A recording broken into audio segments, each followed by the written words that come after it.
സൂത്രശാലിയായ കുറുക്കൻ. പണ്ടൊരിടത്ത് ഒരു കാട്ടിൽ സൂത്രശാലിയായ ഒരു കുറുക്കൻ താമസിച്ചിരുന്നു. ഒരു ദിവസം അവൻ കാട്ടിലൂടെ സഞ്ചരിക്കുകയായിരുന്നു. അപ്പോഴാണ് ഒരു കാക്ക നെയ്യപ്പവും കൊണ്ട് പറന്നു പോകുന്നത് കണ്ടത്.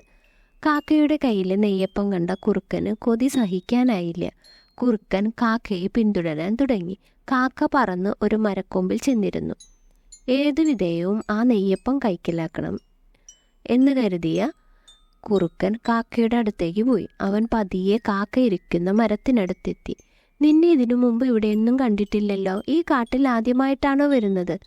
കുറുക്കൻ്റെ ചോദ്യത്തിന് കാക്ക മറുപടിയൊന്നും പറഞ്ഞില്ല. എന്നിട്ടും കുറുക്കൻ പറഞ്ഞുകൊണ്ടേയിരുന്നു, നിന്നെ കാണാൻ നല്ല ഭംഗിയുണ്ട്. നിന്റെ കറുപ്പ് നിറവും ചെറിയ കണ്ണുകളുമൊക്കെ ആകർഷകമാണ്. ഒരു കാര്യം ശ്രദ്ധിക്കണം, കാട്ടിലൂടെ യാത്ര ചെയ്യുമ്പോൾ സൂക്ഷിക്കണം. അപകടം നിറഞ്ഞ സ്ഥലമാണ് കാട്. ഇത്തരത്തിലുള്ള വാക്കുകളിലൂടെ കാക്കയുടെ വിശ്വാസം നേടിയെടുക്കാൻ കുറുക്കൻ ശ്രമിച്ചുകൊണ്ടേയിരുന്നു. ഒടുവിൽ കുറുക്കൻ കാക്കയോട് പറഞ്ഞു, ഞങ്ങൾ കുറുക്കന്മാർക്ക് പാട്ടുപാടാനൊന്നും കഴിയില്ല. നിങ്ങൾ എന്ത് മനോഹരമായാണ് പാട്ടുപാടുന്നത്. എനിക്ക് കാക്കയുടെ പാട്ട് വളരെ ഇഷ്ടമാണ്. ശരിക്കും പറഞ്ഞാൽ കാക്കകളാണ് ഏറ്റവും മനോഹരമായി പാട്ടുപാടുന്നത്. വിരോധമില്ലെങ്കിൽ എനിക്ക് വേണ്ടി ഒരു പാട്ട് പാടാമോ? ഇത്രയുമായപ്പോൾ കാക്ക കുറുക്കനെ വിശ്വസിച്ചു. കുറുക്കൻ്റെ മുഖസ്തുതിയിൽ കാക്ക മറ്റെല്ലാം മറന്നു. കാക്ക കുറുക്കനു വേണ്ടി പാട്ടുപാടാൻ തുടങ്ങി. കാ കാ കാ കാ. കാക്ക പാട്ടുപാടാൻ തുടങ്ങിയപ്പോൾ തന്നെ കാക്കയുടെ വായിലിരുന്ന നെയ്യപ്പം നിലത്തു വീണു. ഇത് കാണേണ്ട താമസം. കുറുക്കൻ ഉടൻ തന്നെ ഓടിച്ചെന്ന് ആ നെയ്യപ്പം കൈക്കലാക്കി.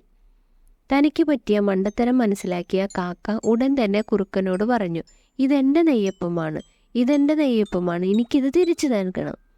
കുറുക്കൻ കാക്കയോട് പറഞ്ഞു, ഒരിക്കലുമില്ല.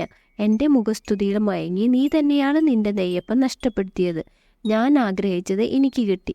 ഇതും പറഞ്ഞ് കുറുക്കൻ നെയ്യപ്പവുമായി കാട്ടിലേക്ക് ഓടി.